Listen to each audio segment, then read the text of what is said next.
Bismillahirrahmanirrahim. Assalamualaikum warahmatullahi wabarakatuh. Allahumma salli ala Sayyidina Muhammad wa ala ali Sayyidina Muhammad. Perkenalkan, nama saya Muhammad Husni Samsuri dengan nomor stambuk 040 2018 0345, kelas Hukum Kesehatan C19, Fakultas Hukum Universitas Muslim Indonesia.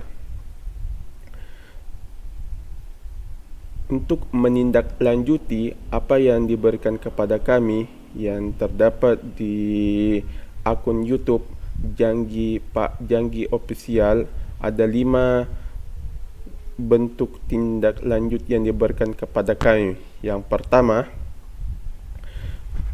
apakah yang dimaksud dengan rekan medis, dan sebutkan pula isi rekam medis pada pasien rawat inap. Jadi berdasarkan Peraturan Menteri Kesehatan Nomor 269 Tahun 2018, bahwa yang dimaksud dengan rekam medis adalah berkas yang berisikan catatan dan dokumen yang baik itu berupa identitas pasien,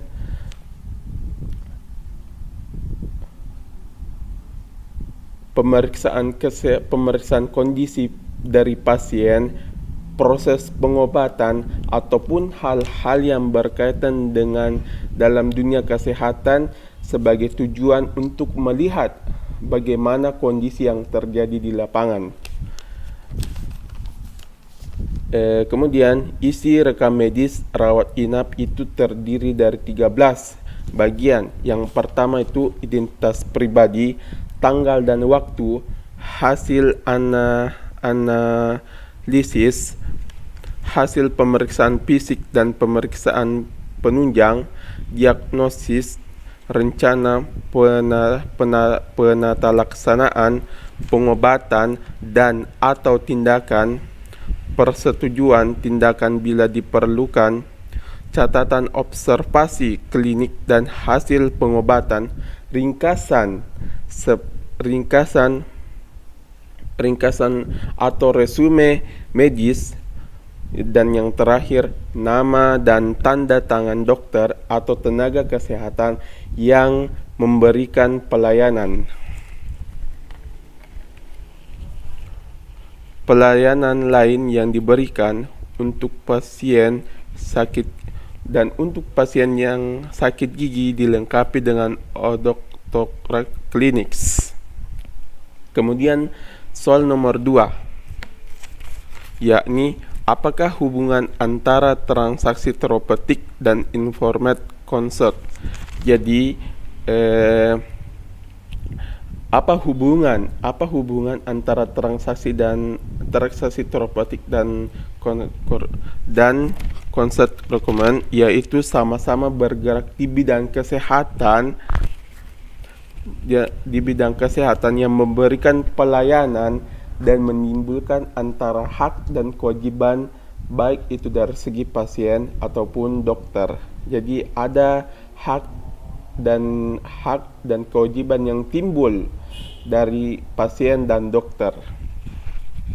Kemudian pertanyaan nomor 3, dalam hal apa persetujuan lisan dapat dilaksanakan dan bagaimana cara pelaksanaannya?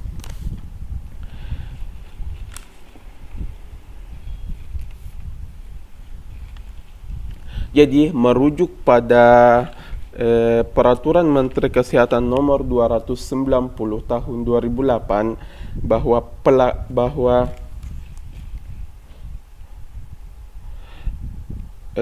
persetujuan lisan dilaksanakan apabila tidak menimbulkan resiko yang tinggi dari pelayanan kesehatan itu.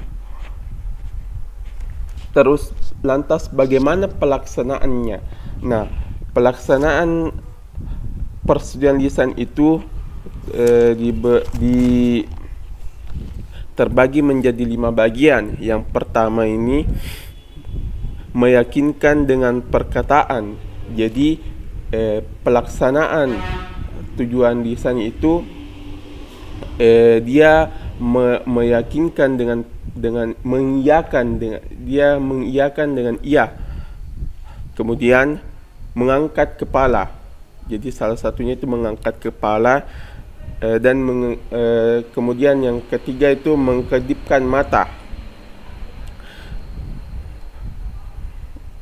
Dan selanjutnya menggerakkan tangan, diam saja.